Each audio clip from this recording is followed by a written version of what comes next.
ادھر پاکستان میں لوگ خوش تھے, مٹھائیاں بانٹ رہے تھے اور مبارکبادیں لے اور دے رہے تھے, تو ادھر بھارتی وزیر اعظم واجپئی نے طاقت کا توازن ایک بار پھر اپنے حق میں دکھانے کے لیے ایٹمی دھماکوں کا منصوبہ بنا لیا. اس منصوبے کا اعلان انہوں نے اپنی انتخابی مہم میں بھی کیا تھا, لیکن پاکستان کے میزائل تجربے نے انہیں اپنے عوام اور دنیا کے سامنے ایک جواز بھی فراہم کر دیا. 11 مئی 1998 کو وزیر اعظم پاکستان قازقستان کے دورے پر تھے کہ انہیں ایک اطلاع ملی. اس اطلاع نے انہیں زندگی کے سب سے بڑے چیلنج سے دوچار کر دیا. اطلاع یہ تھی کہ بھارت نے راجستھان کے علاقے پوکھران میں 3 ایٹمی دھماکے کر دیے ہیں. یہ وہی جگہ تھی جہاں بھارت 1974 میں بھی ایٹمی دھماکے کر چکا تھا. اس کے اوپر مووی بھی آ چکی ہے, ترشول میزائل. جب بھارت نے ایٹمی دھماکے کیے تو پاکستان میں متحدہ عرب امارات کے سفارت خانے میں ان کے یوم دفاع کی تقریب ہو رہی تھی. اس تقریب میں آرمی چیف جنرل جہانگیر کرامت اور ایٹمی سائنسدان ڈاکٹر قدیر بھی موجود تھے. دونوں کی ملاقات ہوئی. آرمی چیف نے کہا بھارتی دھماکوں کا جواب دیا جائے. ڈاکٹر قدیر نے جواب میں کہا ہم تیار ہیں. پاکستان میں ایک عام آدمی سے لے کر وزیر اعظم اور آرمی چیف تک سب جواب بھی ایٹمی دھماکوں کے لیے تیار تھے, لیکن اس میں ایک مسئلہ بھی تھا, اور وہ یہ کہ جس وقت بھارت نے ایٹمی دھماکے کیے عین ان دنوں امریکہ کی قیادت میں دنیا میں ایٹمی اسلحے سے پاک کرنے کی ایک مہم چلائی جا رہی تھی. اس لیے پاکستان پہلے بھارتی دھماکوں پر عالمی رد عمل کا جائزہ لینا چاہتا تھا. بھارتی دھماکوں کے فوری رد عمل میں یہ ہوا کہ امریکہ, برطانیہ, جرمنی, جاپان, نیوزی لینڈ اور آسٹریلیا یعنی تقریباً تمام بڑی عالمی طاقتوں نے دھماکوں کی مذمت کی. امریکہ نے تو $12 کروڑ کی فوجی امداد بھی روک لی. انٹرنیشنل کمیونٹی سمجھتی تھی کہ بھارت نے دھماکے کر کے ایٹمی اسلحہ ختم کرنے کی کوششوں کو نقصان پہنچایا ہے. جاپان جو ایٹمی حملے سہ چکا تھا, اس کے شہروں میں مظاہرین سڑکوں پر نکل آئے اور بھارت کے خلاف آوازیں اٹھنے لگی. جاپان, نیوزی لینڈ, ڈنمارک اور آسٹریلیا نے بھارت سے اپنے سفیر بھی واپس بلا لیے. یہی نہیں بلکہ ان ممالک نے بھارت کو دی جانے والی ملٹری اور نان ملٹری امداد بھی روک لی. یہ سخت نوعیت کی پابندیاں اور شدید نوعیت کا عالمی دباؤ تھا. لیکن آپ حیران ہوں گے کہ یہ سارے دباؤ چند دن میں ہی ہوا ہو گئے. وہ یوں کہ امریکہ نے $12 کروڑ کی ملٹری ایڈ تو روکی, لیکن جو امریکی انویسٹرز بھارت میں $7 ارب کی سرمایہ کاری کرنے والے تھے, وہ اور ان کی انویسٹمنٹ وہی موجود رہے. انہوں نے امریکی حکومت پر دباؤ ڈالا کہ بھارت کے خلاف سخت پابندیاں نہ لگائی جائیں, کیونکہ اس سے امریکی مفاد ہی کو نقصان پہنچے گا. شاید یہی وجہ تھی کہ بھارت نے 2 دن بعد 2 اور ایٹمی تجربات کر لی.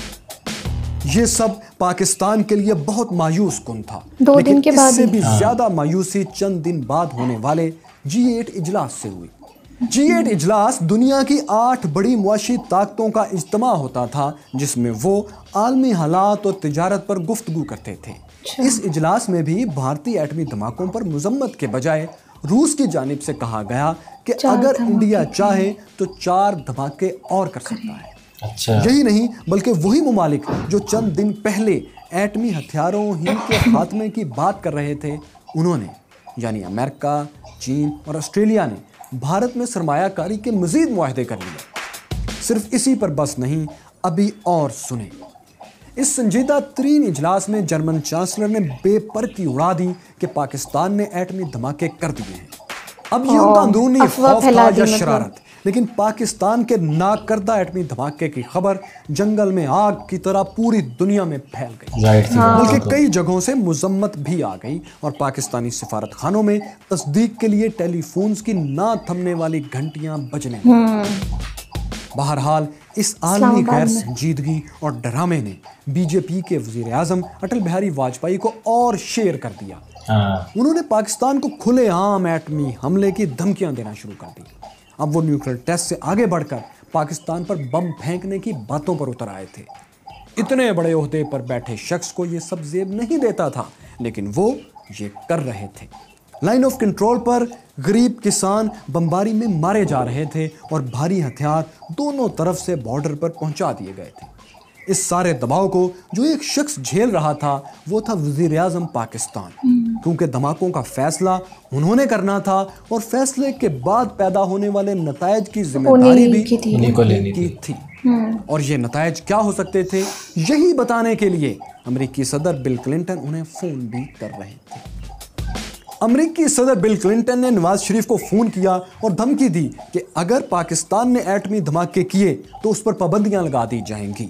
پاکستان کے لیے امریکہ ایک بڑا ایکسپورٹ پارٹنر تھا اور امریکی پابندیاں پاکستان کے لیے بہت معاشی مسائل پیدا کر سکتی تھیں۔ ساتھ ہی ساتھ انہوں نے وزیر اعظم پاکستان کو $5 ارب اور F-16 طیاروں کی رقم واپسی کا بھی لالچ دیا کہ اگر پاکستان ایٹمی تجربات سے باز رہے تو یہ سب اسے مل سکتا ہے۔ نواز شریف یہ سب سن رہے تھے لیکن امریکی صدر کی ہاں میں ہاں نہیں ملا رہے تھے۔ چنانچہ امریکی صدر ایک قدم اور آگے بڑھے۔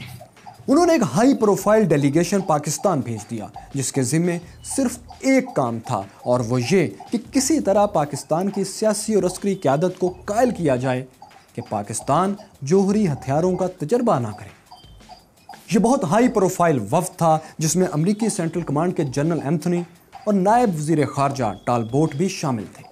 اس وفد نے پاکستان کو دباؤ اور دھمکیوں دونوں طرح سے قائل کرنا شروع کر دیا کہ وہ نیوکلیئر ٹیسٹ نہ کرے، لیکن امریکی وفد کا دورہ ناکام رہا اور اسٹیٹ ڈپارٹمنٹ نے اعتراف کیا کہ وہ پاکستان حکومت کو دھماکے روکنے پر مجبور نہیں کر سکے۔ امریکی صدر اور برطانوی وزیر اعظم نے نواز شریف کو فون کر کے آخری بار جوہری ہتھیاروں کے ٹیسٹ سے باز رکھنے کی کوشش کی، جس کا وزیر اعظم نے مختصر جواب یہ دیا کہ میں وعدہ نہیں کر سکتا۔ جب امریکہ اور بھارت کو یقین ہو گیا کہ پاکستان ایٹمی دھماکہ ضرور کرے گا تو انہوں نے آخری ہتھیار استعمال کرنے کا فیصلہ کیا۔ وہ ہتھیار یہ تھا کہ اقوام متحدہ کی سلامتی کونسل میں ایک قرارداد پاس کروائی جائے کہ اگر آج کے بعد کسی ملک نے ایٹمی ہتھیار ٹیسٹ کیے تو اس پر عراق جیسی پابندیاں لگا دی جائیں گی۔ اس قرارداد کی تیاری بھی شروع ہو چکی۔ جن لوگوں نے عراق پر لگنے والی پابندیوں کا دور نہیں دیکھا انہیں بتاتے چلیں کہ عراق پر ویسی ہی پابندیاں عائد تھیں جیسی آج شمالی کوریا پر ہیں، بلکہ اس سے بھی زیادہ تھیں۔ صرف خوراک اور ادویات کے علاوہ عراق باہر سے کوئی چیز نہیں خرید سکتا تھا، نہ بیچ سکتا تھا۔ دنیا کے زیادہ تر ممالک کے عراق سے سفارتی رابطے ختم تھے اور اس کی فضاؤں میں امریکہ اور برطانیہ کے طیارے چکر لگاتے رہتے تھے، یعنی عراق کو عملی طور پر پتھر کے دور میں دھکیل دیا گیا تھا۔ اگر سلامتی کونسل میں یہ قرارداد منظور ہو جاتی تو پاکستان کبھی ایٹمی ہتھیار ٹیسٹ نہیں کر سکتا تھا، کیونکہ ایسا کرنے کی صورت میں اسے بھی عراق جیسے انجام سے دوچار ہونا پڑتا۔ لیکن اس دوران بھارت کی غلطی نے پاکستان کو بچا لیا۔ ہوا یوں کہ بھارت نے پاکستان کے ساتھ چین کو بھی دھمکانا شروع کر دیا۔ انڈیا نے کہنا شروع کیا کہ چین ان بھارتی علاقوں کو فی الفور خالی کرے جن پر اس نے 1962 میں قبضہ کر لیا تھا۔ اب یہ پاک چین دوستی تھی یا پھر چین کا بھارت پر غصہ کہ اس نے سلامتی کونسل کے ممبرز کو یہ پیغام بھیج دیا کہ اگر ایٹمی دھماکوں کے خلاف پابندیوں کی قرارداد سلامتی کونسل میں لائی گئی تو وہ اسے ویٹو کر دے گا۔ چین کے اس اعلان سے عالمی طاقتوں کا پاکستان کو روکنے کا منصوبہ خاک میں مل گیا اور یہ قرارداد سلامتی کونسل میں پیش ہی نہ ہو سکی۔ اس مرحلے پر انٹری ہوئی ایک اور دھماکہ خیز خبر کی۔ خبر یہ تھی کہ اسرائیل بھارت کے ساتھ مل کر پاکستانی ایٹمی تنصیبات پر حملہ کر سکتا ہے، جیسا کہ وہ عراق کی تنصیبات پر کر چکا تھا اور عراقی تنصیبات تباہ بھی ہو چکی تھی۔ اگرچہ اس خبر کے بعد امریکہ میں پاکستانی سفیر سے اسرائیلی چیف آف سٹاف نے ملاقات کی اور واضح کیا کہ ان کا پاکستانی تنصیبات پر حملے کا کوئی منصوبہ نہیں ہے، لیکن اس وقت تک پاکستان فیصلہ کر چکا تھا۔ اب ایک طرف تو یہ عالمی دباؤ تھا، بھارت کی دھمکیاں تھیں، لیکن دوسری طرف اندرونی دباؤ بھی بہت زیادہ تھا۔ عمران خان لاہور میں مظاہرے کر رہے تھے کہ روکھی سوکھی کھائیں گے، ایٹم بم بنائیں گے۔ جماعت اسلامی الگ الٹیمیٹم دے رہی تھی اور اپوزیشن لیڈر بینظیر بھٹو بھی نواز شریف کو جنرل نیازی ہونے کا طعنہ دیتے نہیں تھکتی تھی۔ بینظیر بھٹو اور تو اور بات یہاں تک پہنچی کہ راولپنڈی میں ننھے بچوں کا ایک جلوس نکلا۔ جلوس میں بچے کہہ رہے تھے کہ انہیں فیڈر نہیں، نیوکلیئر بلاسٹ چاہیے۔ اس ساری صورتحال سے آپ سمجھ چکے ہوں گے کہ بیرونی دنیا سے دھماکے نہ کرنے اور اندرونی سطح پر دھماکے کرنے کا ناقابل تصور دباؤ حکومت وقت پر موجود تھا۔ پاکستان دھماکے کرنے کے لیے تیاریاں کر رہا تھا، لیکن عالمی امن اور ایٹمی پھیلاؤ روکنے کے لیے پاکستان نے دنیا سے ایک آخری مطالبہ کر دیا۔ مطالبہ یہ تھا کہ پاکستان نے عالمی برادری کو پیشکش کی کہ اگر بھارت اپنے ایٹمی ہتھیار تلف کر دے تو پاکستان بھی اس راستے پر چلنے کے لیے غور کرے گا۔ یہ ایک پیشکش تھی جس پر بات چیت کے لیے پاکستان نے آغاز کیا، لیکن یہ صدا بصحرا ثابت ہوئی۔ ان سب باتوں کے درمیان ایران اور افغانستان کے قریب پاکستانی سرحد پر ایک بہت کم آباد اور بے آب و گیا پہاڑی چٹانوں کے درمیان کچھ ایسی نقل و حرکت بھی ہو رہی تھی جس پر امریکی سیٹلائٹس کی گہری نظریں تھیں۔ یہ چاگی کی پہاڑیاں تھیں جنہیں پاکستان نے تقریباً 20 سال پہلے ہی جوہری ٹیسٹ کے لیے منتخب کر لیا تھا۔ یہاں دھماکوں کے لیے 2 لوکیشنز بنائی گئی تھیں اور اب ضروری سامان بھی پہنچا دیا گیا تھا۔ جوہری تجربات کے لیے چاگی کو منتخب کرنے کی 2 بڑی وجوہات تھیں۔ ایک وجہ یہ تھی کہ یہاں شدید گرمی اور پانی نہ ہونے کے باعث آبادی بھی نہ ہونے کے برابر تھی۔ آج بھی 2 اسرائیل کے برابر پھیلے چاگی کے ضلع کی آبادی 1 لاکھ سے بھی کم ہے۔ چاگی کے گرد کئی کلومیٹر تک فیسلٹی نہیں تو آبادی کیسے ہو لیا گیا تھا، اس لیے ممکنہ تابکاری سے کسی کے متاثر ہونے کا خدشہ نہیں تھا۔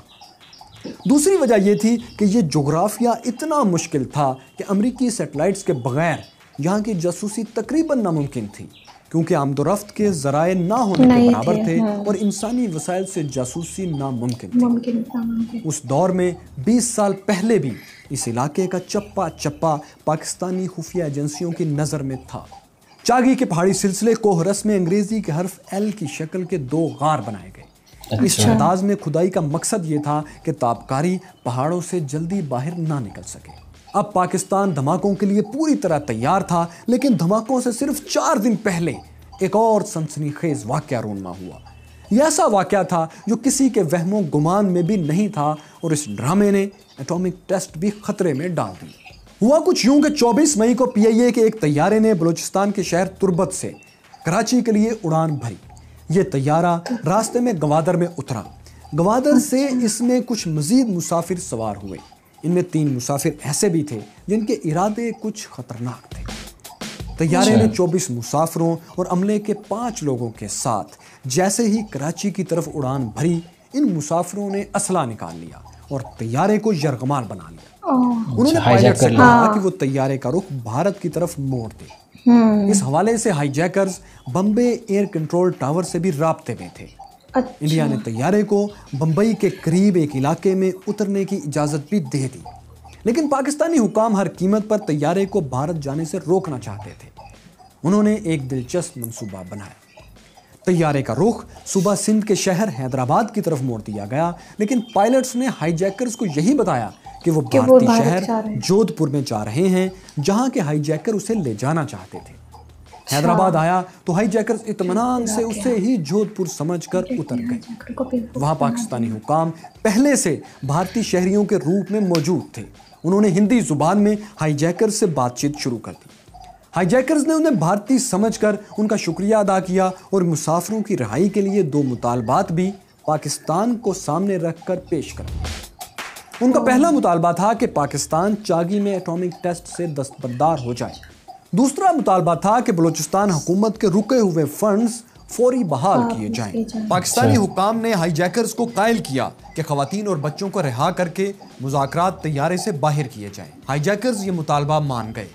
وہ طیارے سے باہر آئے تو کمانڈوز نے ایکشن شروع کر دیا اور تینوں ہائی جیکرز کو زندہ پکڑ لیا۔ بعد میں یہ انکشاف ہوا کہ تینوں ہائی جیکرز را کے ایجنٹ تھے۔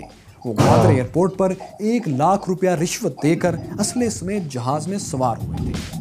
ان کا منصوبہ یہ تھا کہ وہ طیارے کو جودھ پور سے نئی دہلی لے جائیں گے اور وہاں بھارتی میڈیا پر اپنے مطالبات پاکستان سے پیش کریں گے، جسے لائیو دکھایا جائے گا۔ لیکن ان کا یہ خطرناک منصوبہ مٹی میں مل گیا۔ یہ وہ لمحہ تھا جب پاکستان ایٹمی تجربات کے لیے پوری طرح تیار ہو چکا تھا۔ دوست ممالک چین اور سعودی عرب کو پاکستان نے اعتماد میں لیا اور عملاً دنیا سے کہہ دیا کہ اب روک سکو تو روک لو۔ 28 مئی 1998 کو جمعرات کے روز چاگی کے گرد 100 کلومیٹر کا علاقہ پاک فوج نے گھیرے میں لے لیا۔ چاگی کی فضا میں فائٹر جیٹس پرواز کرنے لگے۔